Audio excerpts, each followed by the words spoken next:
Welcome to the Rewilded Human podcast, where Dr. Lucille and Lynn will tackle your most difficult and intimate questions with candor, tough love, and a little dash of humor.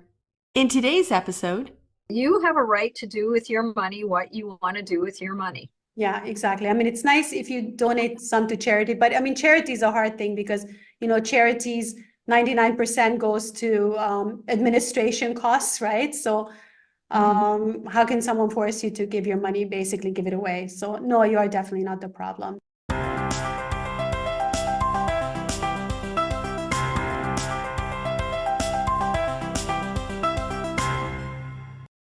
Hello, guys, and welcome to episode 23 of the Rewilded Human podcast. I'm back with my beautiful co-host, Dr. Lucille, and we're going to be doing rapid fire today. So it's going to be very fast questions and answers, and I'm going to jump right in.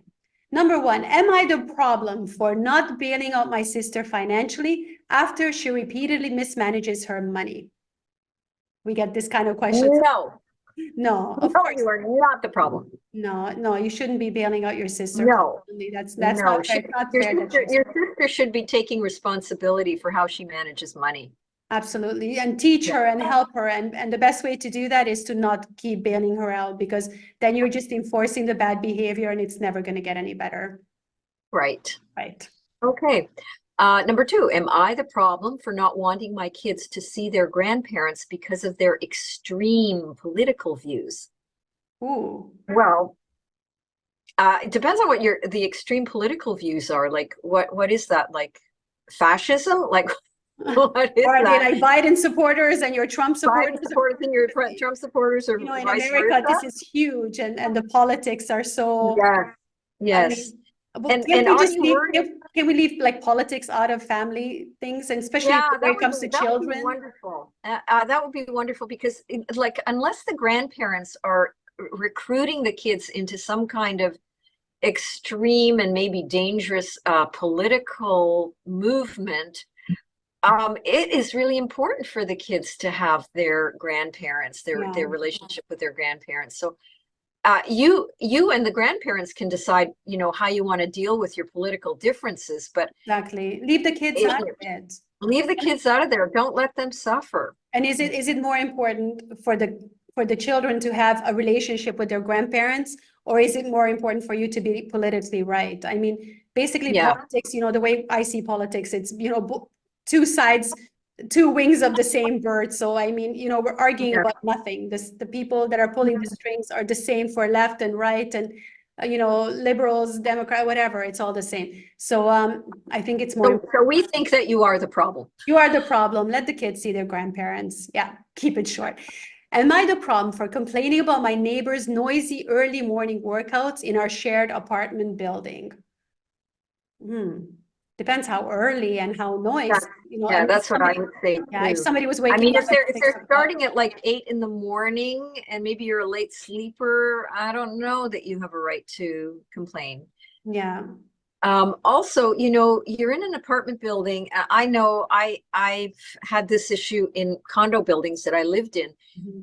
You have to give some kind of leeway because you are in a densely populated accommodation, right? Yeah. You're going to have noise. So you really have to figure out how much you're going to tolerate and how much you're going to go to war over noise. And I empathize. Noise is a horrible thing, especially if it interrupts your sleep. Yeah.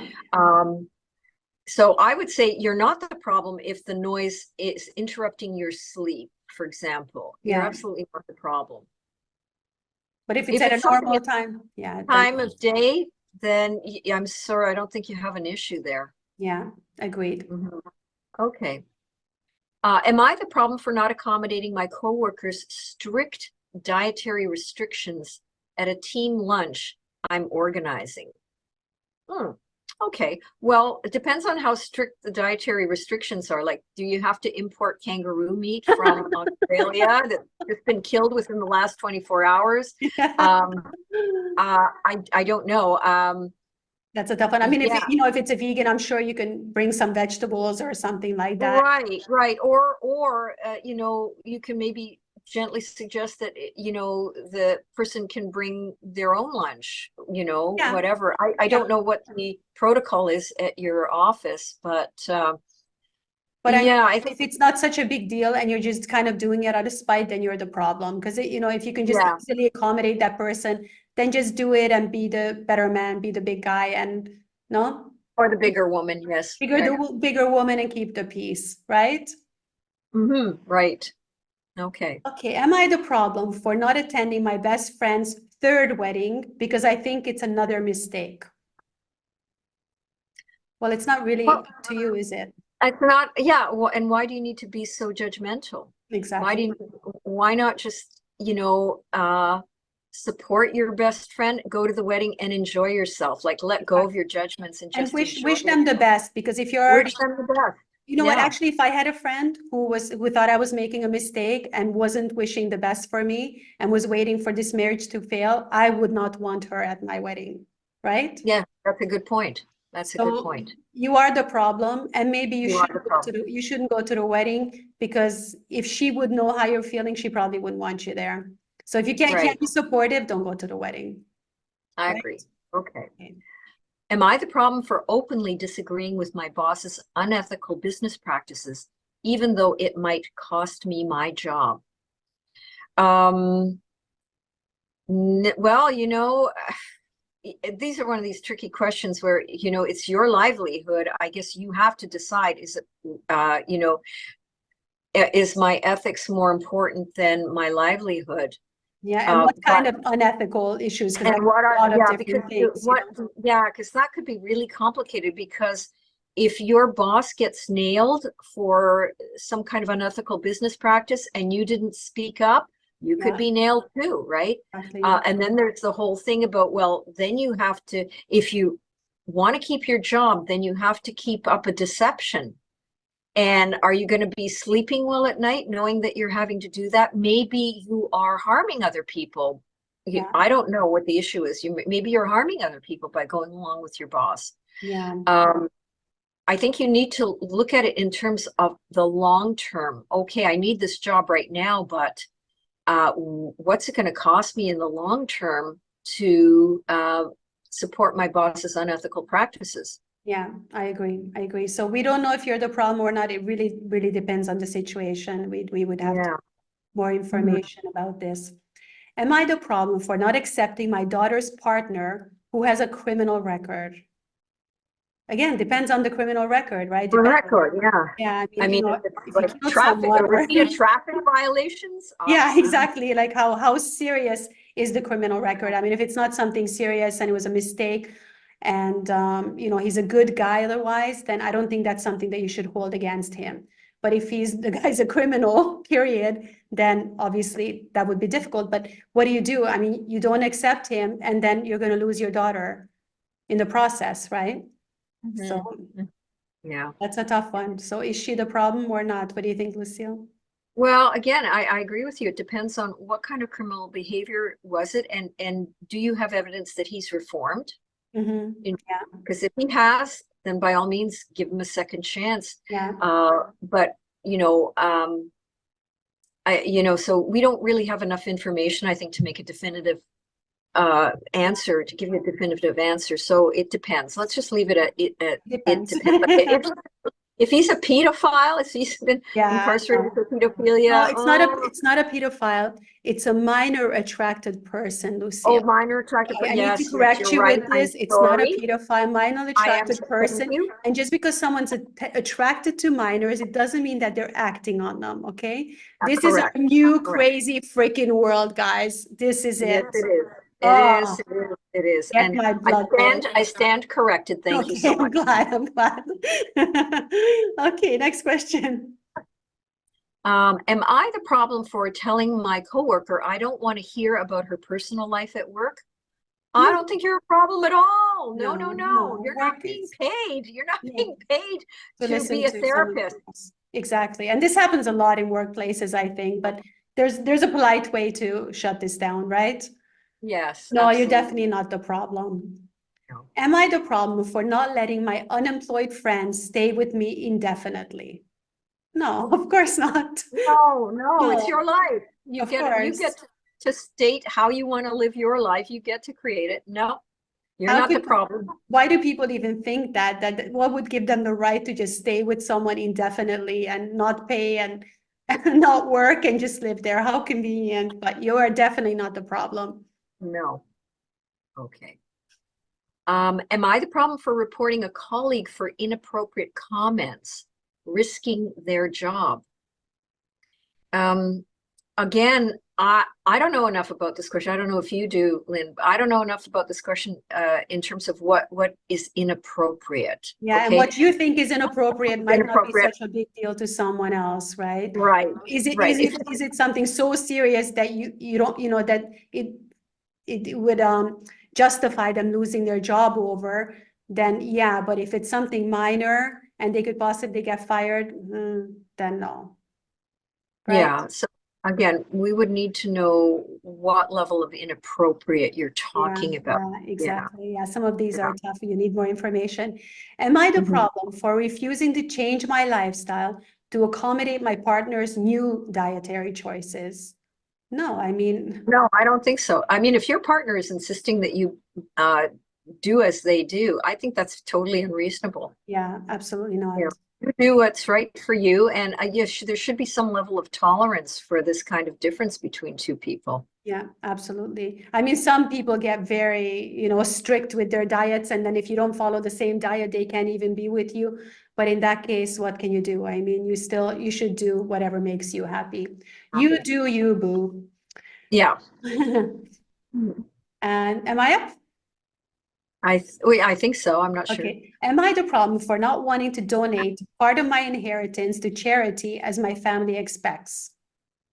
No, I don't think you're the problem at all. You have a right to do with your money what you want to do with your money. Yeah, exactly. I mean, it's nice if you donate some to charity, but I mean, charity is a hard thing because, charities, 99% goes to administration costs, right? So how can someone force you to give your money, basically give it away? So no, you are definitely not the problem. Okay. Am I the problem for telling my sister her constant social media posts about her lifestyle are off-putting? Well, off-putting for whom is my question. Off-putting to you. Yeah, what does it have to do to you, and what does it have to do with you? Yeah. And why would you want to stand in judgment of your sister? Like, how is this affecting you, basically? Unless she's like making racist or some kind of, those kinds of Yeah. or something, but she's her lifestyle posts about her lifestyle, so it's not that. So maybe she's bragging, maybe she's showing her Ferrari or stuff like that, but I mean it's no skin off your back. Just let her live her life. Yeah, I agree. You're the problem. Yeah. Am I the problem for not allowing my neighbor to park in my driveway even though I rarely use it? I don't think you're a problem. No, I don't think you're the problem, but also like if you have a good relationship with your neighbor and you're not using your driveway, then you could be a little bit lenient and let him park there once in a while. No? Yeah, you could, but I mean, the way it's phrased, it sounds like this person does not want the neighbor to use the driveway. Then no. Then you Then, have the right to your if driveway. you're clear, Yeah. it's your driveway. Again, you get to choose how you use it. Yeah, So I think you're the absolutely. problem. You're not the problem. Am I the problem for not wanting to babysit my nephew anymore because of his unruly behavior? No. No, I don't think so. You don't have, it's not your child, and you didn't create the behavior, I'm assuming. And everybody has a right to set their limits on what they can tolerate. So I think this is the parents' issue. They need to deal with it. It's not up to you to keep accommodating the nephews or their need for him to be babysat. Yeah, I agree. I agree, definitely. Am I the problem for telling my friend I don't believe in her conspiracy theories and want to avoid the topic? Well, you know what? You have every right not to talk about something or not to have somebody talk at you about their Yeah.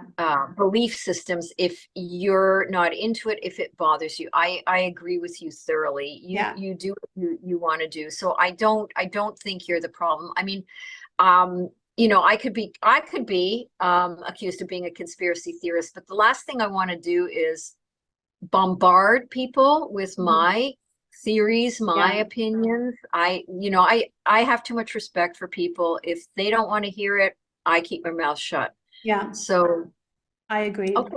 No, you're not the problem. You have the right to have, listen to things that actually interest you. And if you don't want to hear about it, just tell your friend. No worries at all. Next one, Lucille. Am I the problem for not supporting my partner's sudden decision to quit his job and pursue art? Well, I guess that depends, because it sounds like this was kind of sprung on you, which is sudden. So your partner did it without consulting you. And I think that is a problem, because obviously when a partner's occupational situation changes, it impacts their partner. And so if this is something that was done without you being taken into account, I don't think you're a problem for having a difficulty with it. This kind of decision requires, I think, a lot of discussion, so that, if the partner's going to do this, that they at least have your consent to go ahead with it. And I'm not saying that, especially if the art is not going to be making any money, if it's not bringing in. Yeah, and who knows if it is or isn't. We don't know if your partner's going to be making money, but maybe that's not the issue. I don't know. For a lot of people, it is. It just then means financial insecurity, which is what most people are concerned about. Yeah, absolutely. But I think you should not support a partner doing something suddenly that is going to disrupt your life without them talking to you about it first, for example. I agree. So you are not the problem. Am I the problem for not wanting to participate in my family's religious practices anymore? I don't think so. I think I don't really like religion, politics, or anything being forced on anyone, including children. I mean, it's nice to grow up in a family that shares the same values and religions and everything like that. But ultimately, especially as you grow up and you have different beliefs, I think that should be respected. So no, you're not the problem. I agree totally. You do your religious journey the way you want to do it. That's part of just being an adult, right? Yeah, absolutely. Okay. Am I the problem for telling my parents I don't want them to move in with me in their old age? I definitely don't think you're the problem. I faced this issue and I knew that I would really be doing myself a major disservice if I tried to live with my parents in their old age. It just would not work out. So I had to put my foot down. And although it did hurt my mother, it ended up being the best thing for everybody. And she got used to it and it wasn't an issue. But just to suffer and sacrifice just to take care of your parents, it's not worth it. It's really not worth it. Yeah, that's a tough one. I don't know. I don't know what I would do. I mean, I would probably take my parents in that situation. You would, and that's fine. And each to his own. But I don't think I think it's an individual choice, and we don't know your relationship with your parents. I think that a lot depends on that as well. So yeah, tough one. Tough one, yeah, for sure. Yeah. So the final question is, am I the problem for asking my significant other to choose between me and his demanding hobby that takes up all of our free time? Absolutely not. I don't think you're the problem. No. I mean, what did you get married for? I mean, you wanted to spend some quality time with your partner at some point in the course of a day, week, whatever. So again, this points to maybe there's another problem in the marriage between the two of you that needs to be looked at, as to why this husband or your significant other is choosing to focus on the hobby rather than being with you. And again, I'm not saying it's your fault. I don't think it's your responsibility, but it indicates that there's some kind of underlying problem that the two of you cannot desire to be with one another in your free time. Yeah, absolutely. Yeah. But you're definitely not the problem. No, I don't think you're the problem at all. Okay, guys, that wraps up our rapid fire for today. In our next episode, episode 24, we'll be talking about surrogacy and also a couple that is worried about retirement and what are they going to do when they're spending all their time together. I think that's a very common question. It'll be an interesting one to talk about and discuss. Thank you so much, Dr. Lucille. I enjoyed this episode. I always like these rapid fires. They are so much fun. Yeah, they're fun. Yes, thank you so much. I love rapid firing with you too. I love just on these podcasts with you, and I love helping all of you out there. So I would really appreciate, and Lynn, I know would also appreciate comments, questions, likes, subscriptions, and shares. Shares, all of the above, guys. We love that stuff. The algorithm loves that stuff. So fantastic. Thank you, guys. Thanks for being here. All the best to everyone. Bye-bye. Bye-bye.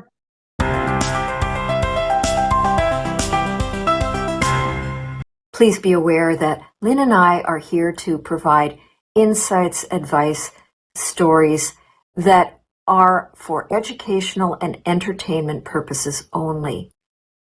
None of our content should be considered to be personal, medical, or mental health therapy. If you are experiencing a mental health or physical health challenge, please consult the appropriate healthcare specialist.